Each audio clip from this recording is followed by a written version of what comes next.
राधे राधे मित्रों। तो मित्रों, स्वागत है आपका मेरे चैनल पर। तो मित्रों, आज मैं आपको बताऊंगी कि बुधवार की कहानी और गणेश जी की कहानी कैसे सुनी जाती है, इस व्रत को कैसे किया जाता है और इसके करने के क्या क्या फायदे हैं। तो मित्रों, सबसे पहले मैं आपको बता देती हूँ कि गणेश जी का व्रत हमें क्यों करना चाहिए। तो मित्रों, गणेश जी का व्रत अगर किसी के बच्चे की जो है शादी नहीं हो रही, लड़की की शादी नहीं हो रही, लड़के की शादी नहीं हो रही है, या घर में बहुत ज़्यादा दिक्कत है, काम में आपका मन नहीं लग रहा है और घर में आप सुख शांति चाहते हो, तो आप गणेश जी का व्रत ज़रूर कर सकते हो। और करने के लिए व्रत करने के लिए हमें क्या क्या चीज़ों की ज़रूरत पड़ेगी वो भी मैं आपको बता रही हूँ। तो मित्रों, गणेश जी का व्रत करने के लिए आपको सबसे पहले गणेश जी की मूर्ति लेनी होगी। अगर आपके पास गणेश जी की मूर्ति नहीं है तो आप काली मिट्टी जो होती है, काली मिट्टी का एक डग्गल ले ले और डग्गल पे आप चारों तरफ से मोली बांध दे। ये होगी हमारा गणेश जी। और साथ में अब कथा कहने के लिए हम यहाँ पे चांदी की कोई अंगूठी आपके पास जो भी है वो ले ले। यहाँ पे मैंने एक जल का पात्र ले लिया है। जल के पात्र का बहुत बड़ा महत्व है। अगर हमारे पास कोई कथा सुनने वाला नहीं है, कहने वाला नहीं है, तो हम जल का पात्र ले सकते हैं। इससे क्या होता है कि हम जब भी कहानी कह रहे हैं, हमारे कहानी का कौन सुन रहा है, तो ये हमारे जल देवता हैं, वो हमारी कहानी को सुन रहे हैं। तो यहाँ पे मैंने ले लिए है गेहूँ। गेहूँ आपको लेने बहुत ज़्यादा ज़रूरी है, क्योंकि गेहूँ लेके कथा जो है वो सुनी जाती है। हाथ में गेहूँ लेके कथा सुनने से अच्छा होता है। तो यहाँ पे मैंने धूप भी ले ली है, घंटी ले ली है, साथ में मैंने यहाँ पे ले लिया है सिंदूर, जिससे हम तिलक निकालेंगे। और हम यहाँ पे जो धूप ली है उसको हम यहाँ पे जला देंगे और जलाने के बाद में जो कथा है हम सुनेंगे। तो मित्रों, अगर आपको ऐसी अच्छी अच्छी कहानी और सुननी है तो आप मेरी वीडियो को सब्सक्राइब करके घंटी का बटन ज़रूर दबा दीजिए, क्योंकि मैं आपके लिए जो नई नई कथा, टोटके, उपाय लेके आती रहती हूँ। तो फ्रेंड्स, यहाँ पे मैंने रोली का चोपड़ा ले लिया और उसमें थोड़ा सा यहाँ पे जल डाल लिया, क्योंकि मेरी रोली सूखी हुई थी। और यहाँ पे अब रोली से हम क्या करेंगे, रोली से हम गणेश जी को तिलक निकालेंगे और जो मिट्टी का गणेश जी उसको निकालेंगे। जल के पात्र को भी हम यहाँ पे निकालेंगे तिलक, और जहाँ चौकी है उसे निकालेंगे। छोटी चौकी है इसको भी निकालेंगे। जो जिस पे बड़े गणेश जी स्थापित है उन्हें भी तिलक निकालेंगे। और ये जो गेहूँ की जो कटोरी ले रखी है इस पर भी हम तिलक निकालेंगे। जल के पात्र को तिलक निकालेंगे, साथ में हम खुद को भी तिलक निकालेंगे। तो फ्रेंड्स, अगर आप भी गणेश जी का व्रत जो है करना चाहते हो या पहले से कर रहे हो तब तो ठीक है। अगर करना चाहते हो, अगर आपके बच्चे की शादी नहीं हो रही है, बहुत ज़्यादा बच्चे की शादी में दिक्कत आ रही है, तो आप गणेश जी का व्रत कर सकते हो। तो आपको स्टार्ट कब करना है गणेश जी का व्रत? आपको मित्रों, गणेश जी का व्रत शुक्ल पक्ष के दिन, बुधवार के दिन आपको ये कथा जो है, आपको व्रत है वो करना है। और आपको नहा के स्नान करके अच्छे कपड़े, धुले हुए कपड़े पहन कर आपको ना ये कथा जो है सुननी है। तो चलिए करते हैं कथा को स्टार्ट।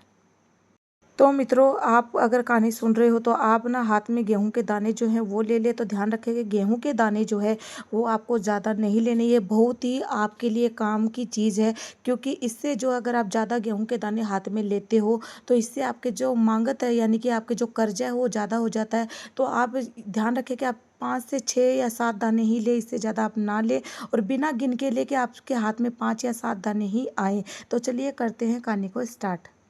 एक गांव में एक बूढ़ी औरत रहती थी। उसके एक बहू थी, एक पोता था। बेटा नहीं था, बेटा खत्म हो चुका था और वो अपनी बहू को और पोते को बहुत ज़्यादा दुख देती थी। मित्रों, एक दिन उस बुढ़िया माई ने क्या किया, अपनी बहू को और अपने पोते को जो है घर से निकाल दिया। और दोनों जन जो है माँ बेटे भटकते भटकते किसी जंगल में पेड़ के नीचे आके बैठ गए। तो मित्रों, वहीं पे एक छोटा सा गणेश जी का मंदिर था। तो वहाँ पे जो है यात्री लोग आते थे, भक्त लोग आते थे, प्रसाद चढ़ाते थे और उसी में से प्रसाद जो है वो माँ बेटे को दे देते थे। तो मित्रों, वहाँ पे वो जो है माँ बेटे अपना प्रसाद खा के टाइम पास करने लगे। तो एक दिन उसकी माँ ने सोचा, क्यों ना मैं जंगल से फूल तोड़ के लिए आऊँ, तो यहाँ पे फूल और अगरबत्ती, धूप ये सब बेचने लग जाऊँ। तो यहाँ पे हमारा जो धंधा है वो भी अच्छा चलने लगेगा और हमारे रहने का काम भी बन जाएगा।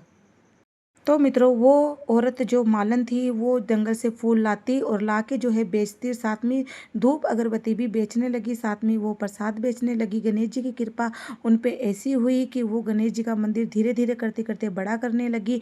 और मित्रों, वहीं पे उसने अपना घर जो है वो बना लिया। और गणेश जी की ऐसी कृपा हुई कि वो अपने बेटे को जो है दूर पढ़ने के लिए भेज दी।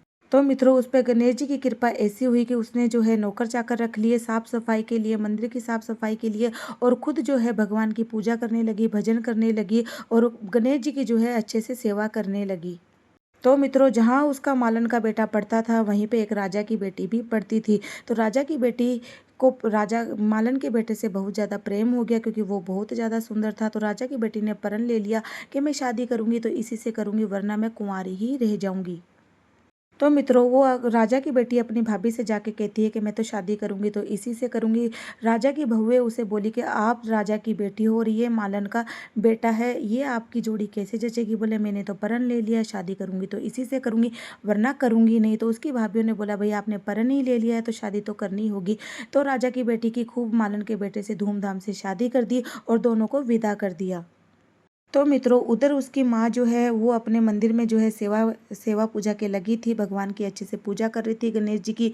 तो अड़ोस पड़ोस के आके बोले कि भाई गणेश जी ने तो तुम्हारी खूब सुन ली, तुम्हारा बेटा तो राजा की बेटी ब्याह के लेके आ रहा है। तो मालन बहुत ही ज़्यादा खुश हुई और दोनों को जो है गणेश जी के सर्वप्रथम माथा जो है वो टिकवाया, गणेश जी के धोग खुआई, फिर अपने घर जो है कुशलपूर्वक लेके चली गई।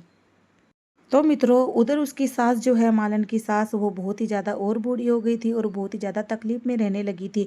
तो वो भी भटकते भटकते उसी जंगल में आ पहुंची। मित्रों उसके पोते की बहुत ही बड़ी जो है दुकान हो चुकी थी, जिसमें वो फूल धूप अगरबत्ती सब प्रसाद वगैरह सब बेचता था। तो उसमें वो आके बोली कि हे मालिक हे सेठ मुझे भी काम पे रख लो। तो उसके पोते ने बोला कि नहीं दादी आप तो बहुत बूढ़ी हो, आप क्या काम करोगी। तो उसने बोला नहीं मैं कुछ ना कुछ तो काम कर ही लूँगी। तो उसके पोते ने बोला कोई बात नहीं दादी आप रह जाओ। तो मित्रों उधर उसकी बहू जो है गणेश जी के मंदिर में गई हुई थी, आके अपनी सास को देखा तो बोला माँ जी आप इधर कैसे। तो बोले यहाँ का जो है मालिक बहुत अच्छा है, मुझे उसने काम पे रखा है। तो बोला कि नहीं माँ जी वो मालिक नहीं है, वो आप ही का पोता है। और माँ जी मैं आपको ताना नहीं मार रही हूँ, लेकिन आपने तो हमें जो है घर से निकाल दिया था, लेकिन गणेश जी की कृपा हम पे ऐसी हुई कि आज हमारे पास सब कुछ है। तो सब जन खुशीपूर्वक रहने लगे, गणेश जी के धोख लगाई और गणेश जी ने सबके दुख जो है वो हर लिए। तो बोलो गजानंद महाराज की जय। तो आपको क्या करना है, ये कथा सुनने वाले जो गेहूँ हैं वो गणेश जी को चढ़ा देने हैं और उसके बाद में आपको जो एक कथा सुनने वाले गेहूँ हैं उसको जो है सूरज देवता को अर्घ देना है। तो इसके बाद में आपको छोटी सी गणेश जी की कथा और सुननी है। तो मित्रों यहाँ पे मैंने गणेश जी की एक कथा और छोटी सी जो वो थी वो सुन ली थी, क्योंकि हमेशा कहानी जो है कथा है वो एक नहीं सुननी चाहिए, हमें दो ही सुननी चाहिए। तो मित्रों अब हमें करना क्या है, अब हम यहाँ पे करेंगे आरती।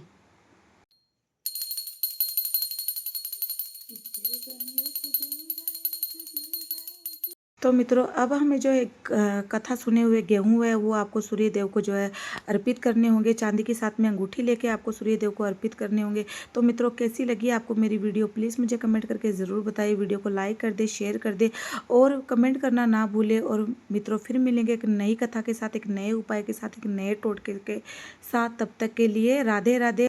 श्री गणेशाय नमः।